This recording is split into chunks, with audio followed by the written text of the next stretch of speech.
देखिए, जो कक्षा 9 का जो विज्ञान है, ठीक है, दूसरा चैप्टर जो है, अध्याय है, क्या हमारे आसपास के पदार्थ शुद्ध हैं, उसका हमने 2 वीडियो बनाया, ठीक है। तो आज जो है हमारा तीसरा वीडियो है, ठीक है, और इसमें हम विलयन से शुरू करेंगे, ठीक है।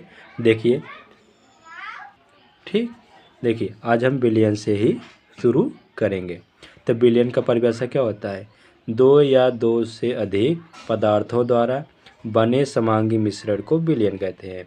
यानी कि विलयन का परिभाषा यही है कि 2 या 2 से अधिक जो समांगी मिश्रण है, 2 या 2 से अधिक जो पदार्थों से मिलने पर जो समांगी मिश्रण बनता है, हमारा क्या होता है? वही हमारा विलयन ही कहलाता है।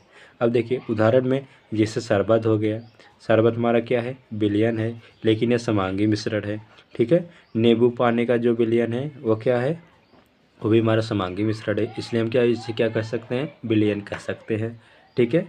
अब देखिए, विलयन 2 प्रकार के होते हैं, ठीक है। विलयन 2 प्रकार के होते हैं। पहला हमारा क्या है? विलायक है, ठीक, इसे अंग्रेजी में क्या कहते हैं? सॉल्वेंट कहते हैं। अब विलायक का परिभाषा क्या होता है? देखिए, विलयन का वह अवयव जो अपेक्षाकृत अधिक मात्रा में होता है विलायक कहलाता है। जैसे कि विलयन अभी हमने देखा, विलयन में जिसकी मात्रा सबसे ज़्यादा होता है वही हमारा क्या होता है? वही हमारा विलायक होता है। लेकिन वहीं देखिए, जो दूसरा हमारा हेडिंग क्या है? विलेय है। अब विलेय क्या कह रहा है कि विलयन में जिसकी मात्रा कम होती है, जिसकी मात्रा कम होती है, हमारा क्या है? हमारा विलेय है। अब इसे दूसरा परिभाषा बता सकते हैं, ठीक, विलयन में विलायक की अपेक्षा जिसकी मात्रा कम होती है वो हमारा क्या है? विलेय है, ठीक है। देखिए यहाँ पर, विलयन में विलायक के अतिरिक्त उपस्थित एक, ठीक, उपस्थित एक या एक से अधिक या एक से अधिक अवयव जो अपेक्षाकृत कम मात्रा में होते हैं विलेय कहलाते हैं। अभी हमने देखिए इतना बड़ा लंबा चौड़ा लिखा गया है, लेकिन हम इसे क्या कह सकते हैं कि विलयन में जिसकी मात्रा कम होती है उसे हम विलेय कहते हैं, वहीं विलयन में जिसकी मात्रा अधिक होती है उसे हम विलायक कहते हैं, ठीक। अब उदाहरण देख लीजिए, नींबू और जल का जो विलयन है, इसमें कौन विलायक है कौन विलेय है? तो नींबू हमारा क्या है? विलेय है, क्योंकि नींबू हमारा छोटा है, और जल हमारा क्या है? विलायक है, क्योंकि नींबू को हम क्या कर रहे हैं? जल में ही घोल रहे हैं ना, ठीक है। अब देखिए, सोडा और जल का विलयन, सोडा और जल का विलयन, जल हमारा क्या है? विलायक है, लेकिन सोडा हमारा क्या है? विलेय है, ठीक है। यहाँ तक समझ में आया। अब देखिए, जो हमारा अगला है, अगला हम हेडिंग क्या है? विलयन के गुण। अब विलयन के गुण के बारे में क्या करेंगे? हम अध्ययन करेंगे। तो पहला हमारा क्या है? विलयन एक समांगी मिश्रण है। विलयन क्या है? एक समांगी मिश्रण है। दूसरा क्या कह रहा है? विलयन में विलेय के कणों का आकार अत्यंत सूक्ष्म, यानी कि 10⁻10 मीटर व्यास होता है, ठीक। यानी कि विलयन में जो विलेय के जो कणों का आकार है अत्यंत सूक्ष्म होते हैं। कितना होते हैं? 10⁻10 मीटर होते व्यास होते हैं, ठीक है। देखिए, तो हमारा जो तीसरा है, तीसरा क्या कह रहा है? विलयन प्रकाश को प्रकीर्णित नहीं करता। जो विलयन है, विलयन से अगर प्रकाश को गुजारा जाता है, ठीक है, तो प्रकाश क्या होता है? प्रकाश विचलित नहीं होता, प्रकाश सीधे ही निकल जाती है, ठीक है। यहाँ तक समझ में आया। और देखिए, हमारा जो चौथा है क्या कह रहा है? विलयन के कण अस्थायी होते हैं।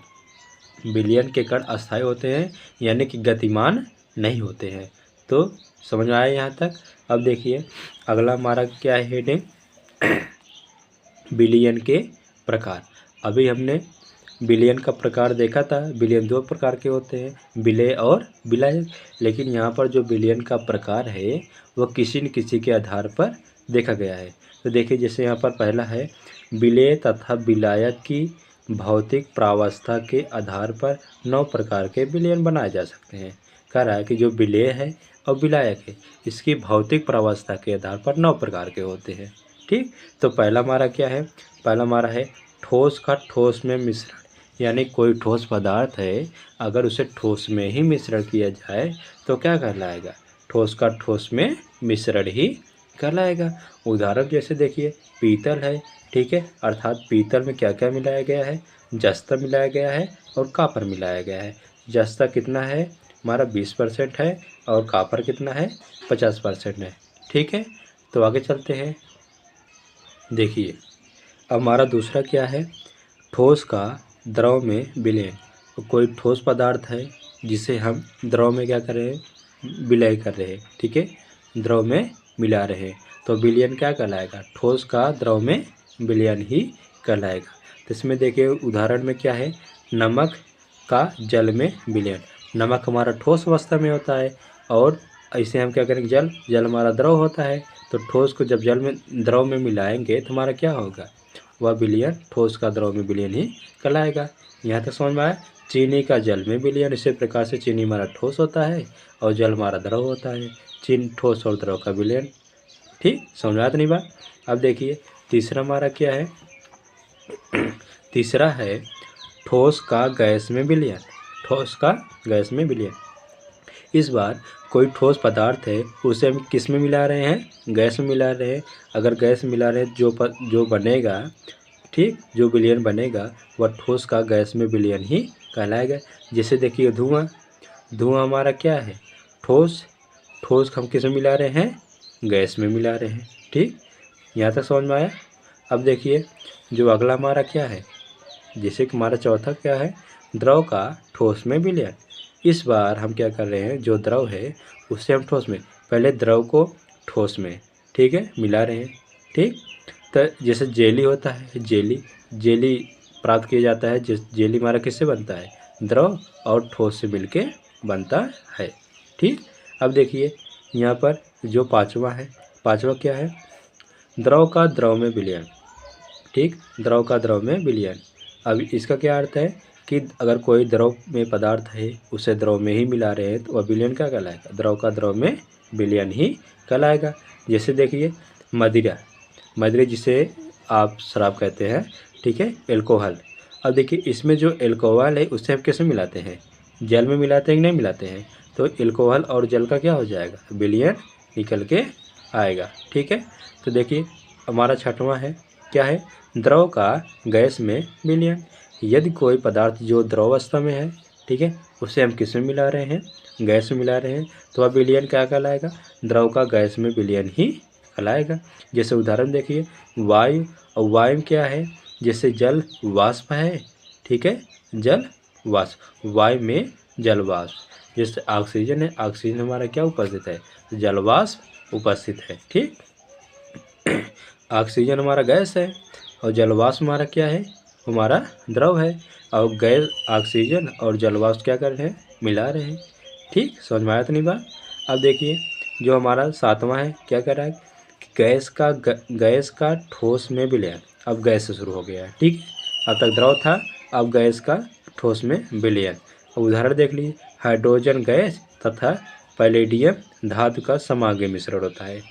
उदाहरण होता है हाइड्रोजन जो गैस है उससे पैलेडियम धातु का समांगी मिश्रण होता है। ठीक, अब देखिए आठवां हमारा क्या है, ठीक है, आठवां देखिए गैस का द्रव में विलयन। इस बार हम क्या कर रहे हैं, गैस को द्रव में विलयन कर रहे हैं। जैसे सोडा हो गया, सोडा, ठीक, और सोडा को हम किस में मिलाते हैं, जल में मिलाते हैं, हमारा यह क्या कहलाएगा, गैस का द्रव में विलयन ही कहलाएगा। अब देखिए अब ये जो हमारा विलयन का जो पहला है, ठीक है, विलेय और विलाय के भौतिक प्रावस्था के आधार पर 9 प्रकार के होते हैं, तो हमारा 9वां है। ठीक है, गैस का गैस में विलयन, गैस का गैस में विलयन है। ठीक है, देखिए गैस का गैस में विलयन, उदाहरण क्या है, वायु है, तो वायु हमारा क्या है, यह ऑक्सीजन 21% और नाइट्रोजन 78% का ये विलयन है। ठीक है, देखिए अगला हमारा जो हेडिंग है क्या है, सांद्रण के आधार पर विलयन निम्न है। अब हम क्या करना, जो विलयन का प्रकार है किसके आधार पर देख रहे हैं, सांद्रण के आधार पर देख रहे हैं। तो पहला हमारा क्या है, तनु विलयन है। और तनु विलयन मतलब क्या आता है, हल्का विलयन, जिसमें देखिए वह विलयन जिसमें विलायक की मात्रा विलेय की तुलना में बहुत अधिक होती है तन विलयन कहलाती है। इसमें क्या होता है कि जो जल होता है, जल हमारा अधिक मात्रा में होता है और नमक जो है, नमक हमारा हल्का से मिलाने पर इस विलयन को हम क्या करेंगे, तन विलयन ही कहेंगे। ठीक, यहाँ तक समझ में आया। अब देखिए, अब इसी का उल्टा हो जाता है हमारा सांद्र विलयन। और सांद्र विलयन में क्या होता है कि वह विलयन जिसमें विलायक की मात्रा विलेय की तुलना में कम या लगभग समान होती है, सांद्र विलयन कहलाता है। जैसे देखिए, हमने क्या किया, पानी ले लिया और हमने ले लिया चीनी। ठीक है, पानी ले लिया और हमने ले लिया चीनी।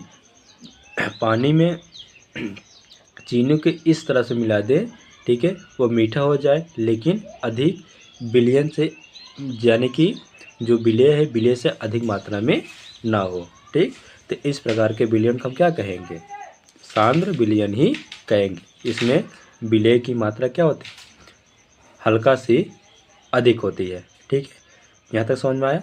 अब देखिए अगला हमारा क्या है, संतृप्त विलयन।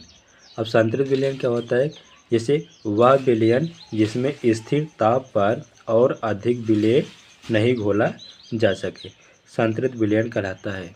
यहाँ कहने का अर्थ यह है, कोई विलयन है जिसे हमने उस स्थिति तक हमने क्या किया, उसे विलय कर दिया।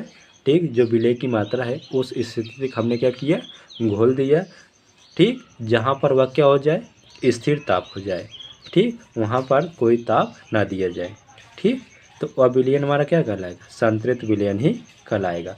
वह एक ऐसा स्थान आ जाएगा जहाँ पर हमारा पानी और चीनी का मिश्रण जो है घुलना बंद हो जाएगा। ठीक, यहाँ तक समझ में आया।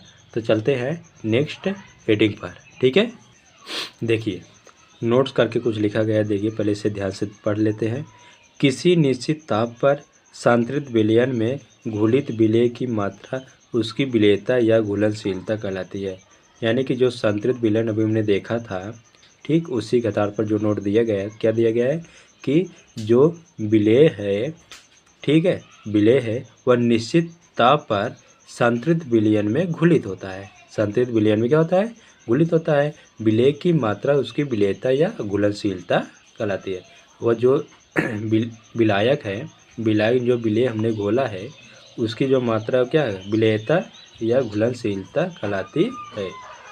ठीक, अब देखते हैं असंतृप्त विलयन। असंतृप्त विलयन, यदि किसी विलयन में विलेय पदार्थ की मात्रा संतृप्त के लिए आवश्यक मात्रा से कम हो तो उसे असंतृप्त विलयन कहते हैं। ठीक, ठीक, इतना समझ में आया। यानी कि अभी हमने संतृप्त विलयन पढ़ा था, तो संतृप्त विलयन का उल्टा ही होगा असंतृप्त विलयन। ठीक, असंतृप्त विलयन जो है संतृप्त विलयन का उल्टा ही होगा। संतृप्त विलयन का जो विलेय है वो पूर्ण रूप से क्या हुआ, स्थिर ताप पर ही घुल रहा था। ठीक है, और संतृप्त विलयन होने से पहले का जो विलेय घुल रहा है वो हमारा क्या है, असंतृप्त विलयन है। वह क्या है, असंतृप्त विलयन है। ठीक है, यहाँ तक समझ में आया। अब चलते हैं अगला हेडिंग देखते हैं, अति संतृप्त विलयन। अब अति संतृप्त विलयन क्या कह रहा है कि जो संतृप्त विलयन है उसको कुछ ताप देकर, ठीक, उसकी घुलनशीलता की जो मात्रा है उसे बढ़ा देंगे तो हमारा क्या कहलाएगा, अति संतृप्त विलयन ही कहलाएगा। देखिए क्या लिखा गया है इसमें, जब किसी संतृप्त विलयन को गर्म किया जाता है तो इसमें विलेय पदार्थ को घोलने की क्षमता में वृद्धि हो जाती है, तो अति संतृप्त विलयन कहलाता है। ठीक है, हमने अभी बोला था गर्म करने के लिए, तो इसमें भी लिखा गया है गर्म करने के लिए। संतृप्त विलयन को और अधिक गर्म कर देंगे, उसमें जो विलेय हम मिला रहे थे वो क्या करेंगे, और घोलने की घुलनशीलता बढ़ जाएगी। ठीक, यहाँ तक समझ में आया। तो इसके आगे नेक्स्ट वीडियो में चर्चा करेंगे।